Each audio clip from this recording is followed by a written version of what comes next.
Welcome to Lakshmi food.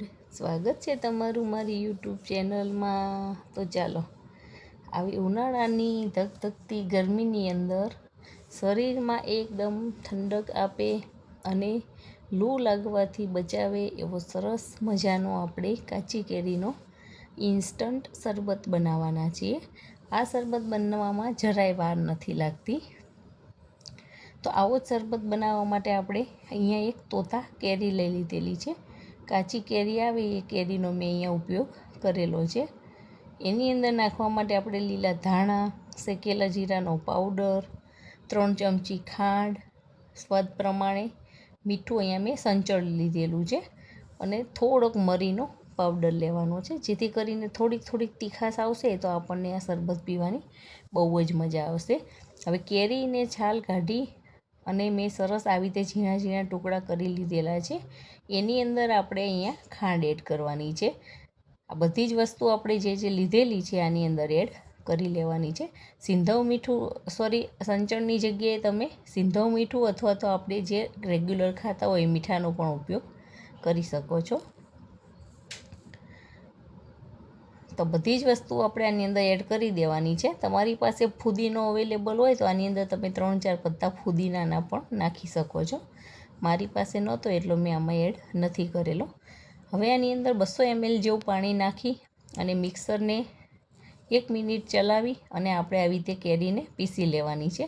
તો તમે જોઈ શકો છો બધી જ કેરીનો એકદમ સરસ આવી રીતે સ્મૂથ પેસ્ટ બની ગયેલી છે. હવે આપણે એક મોટા ઘાણાની અંદર નાખી અને આપણે ચમચી વડે આને ગાળી લેવાનું છે.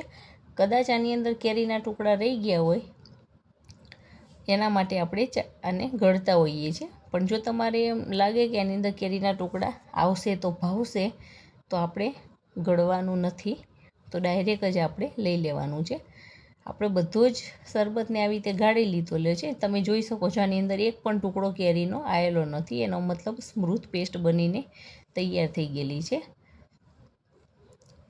હવે આને 2 થી 3 કલાક માટે આપણે ફ્રીજની અંદર રહેવા દેવાના છીએ. એટલે એકદમ સરસ ઠંડો આપણો શરબત બની જવાનો છે. તમે આને સર્વ કરતી વખતે જો આમાં બરફ નાખવાના હોય તો તમે તરત પણ પી શકો છો, પણ હું આની અંદર બરફ નથી એડ કરવાની, એટલા માટે મેં 2 થી 3 કલાક માટે ફ્રીજમાં રાખી દીધેલું હતું. હવે એક સર્વિંગ ગ્લાસની અંદર લઈ અને આપણે આ શરબતને સરસ સર્વ કરી લેવાનો છે. એક કેરીમાંથી મને 4 ગ્લાસ શરબત બનીને તૈયાર થયેલો છે.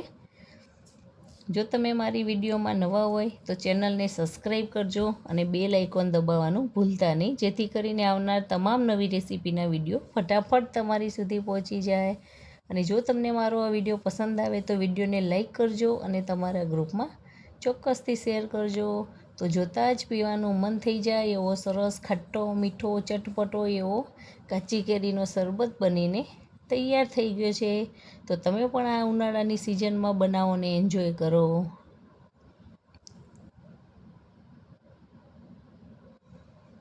આમાંથી એકદમ સરસ ઠંડક મળે છે. Thank you.